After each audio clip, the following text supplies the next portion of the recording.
بھی شامل ہو اس موزیک فیسٹیول میں. آپ بڑا کام کرتے ہو, لوگوں نے آپ کی بڑی تعریف کی ہے, تو میں سمجھتا ہوں کہ یہ سارا سب مل کر امن کی طرف ہم جا سکتے ہیں. لیکن میں ہمیشہ کہتا ہوں کہ پیس تب آئے گی جب انسان اندر سے پیسفل ہوگا, کیونکہ باہر سے تلاش کرنے سے نہیں ہوتا. بہت اچھی میں سمجھتا ہوں پہلے تو انسان اندر سے پیسفل ہو اور پھر باہر سے پیس کو دیکھیں.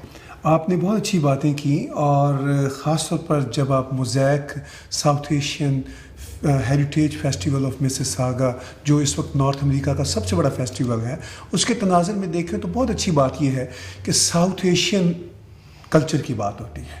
وہ جو کامن ہیریٹیج جس میں ہندوستان بھی ہے, پاکستان بھی ہے, بنگلہ دیش بھی ہے, شری لنکا بھی ہے, وہ ان سب کے وہاں پہ جو آرٹ کے نمونے ہیں, جو ڈانس کے, موسیقی کے اکٹھے ہوتے ہیں.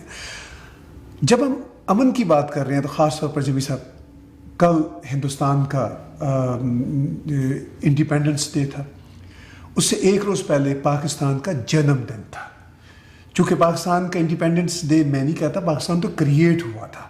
پاکستان تو 1947 سے پہلے کوئی ملک نہیں تھا, تو ہم یہ نہیں کہہ سکتے. یہ واحد ملک ہے جو اس طرح کریٹ ہوا تھا. ٹھیک ہے, ہم اس کی بحث میں جائے بغیر ہم یہ دیکھ رہے ہیں کہ دونوں ملکوں کی ایک دن کے فرق کے ساتھ ایک کا جنم دن منایا گیا, ایک کا آزادی کا دن منایا گیا.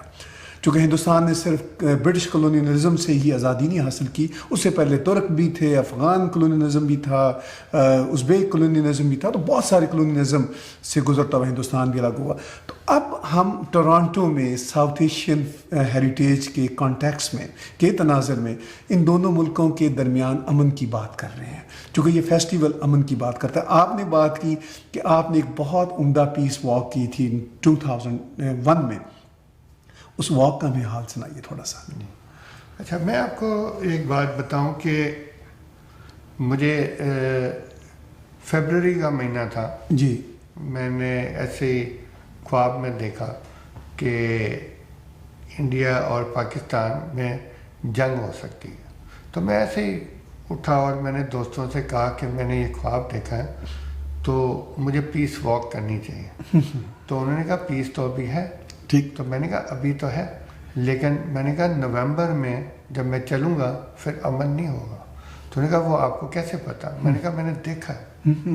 تو پھر میں نے جون میں اس کی ایک یونیفارم تیار کیا, اور اس کے کالر میں نے گرین کلر اور کریسنٹ اور سٹار تھا, اور ادھر چیسٹ پہ نا ایمبوسڈ ہوا تھا سلور تھریڈ میں پیس, اور اوپر نا دونوں ملک کے جھنڈے تھے, انڈیا اور پاکستان کے جڑے ہوئے تھے.